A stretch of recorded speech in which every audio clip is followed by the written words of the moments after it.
Sa iba pang ulat, Pope Francis inilahad ang paraan kung paano nga ba magiging matatag at masaya ang pagsasama ng bawat pamilya. Narito ang espesyal na ulat ni Edwin Eusebio. Ang mga salita ng Diyos, ito ang dapat na laging bahagi at gabay ng bawat pamilya. Ayon kay Pope Francis, mahalagang nakasalig sa mga pangaral ni Kristo Jesus o ng Biblia ang pagtataguyod sa pamilya. Sa ganitong paraan, ayon sa Santo Papa, lumalago ang pamilya at makakasamang namumuhay sa ilaw at lakas ng mga salita ng Diyos. Binigyan din ni Pope Francis ang kahalagahan ng pagkakaroon ng Biblia sa bawat tahanan.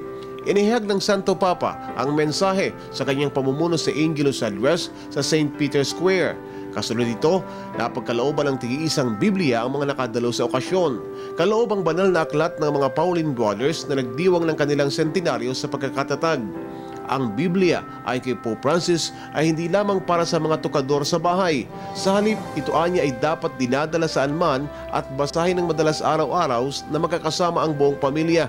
Sa ganitong paraan, ayon kay Pope Francis, sumisigla, tumatatag ang pamilya sa liwanag at lakas na nagbumula sa salita ng Diyos.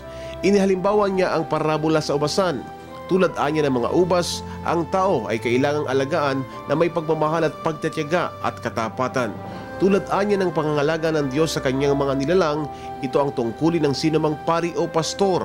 Ang pangangalagaan niya sa pamilya ay tulad rin ng gawain ng pangangalaga sa ubasan ng Panginoon dahil nagbubunga ito ng mga mananampalataya para sa kaharian ng Diyos. Si Pope Francis ang laging nangunguna sa malugod na pagtanggap sa mga pilgrims na nagtutungo sa St. Peter's Square. Hinihimok niya ang mga nakikinig na pangunahan ng pagkukusa o inisyatibo ng pagkakaisa sa ngalan ng mga dukha at mga kapuspalad.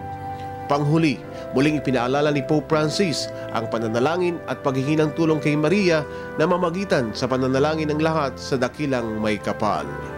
Para sa Telebisyon ng Bayan, Edwin Eusebio.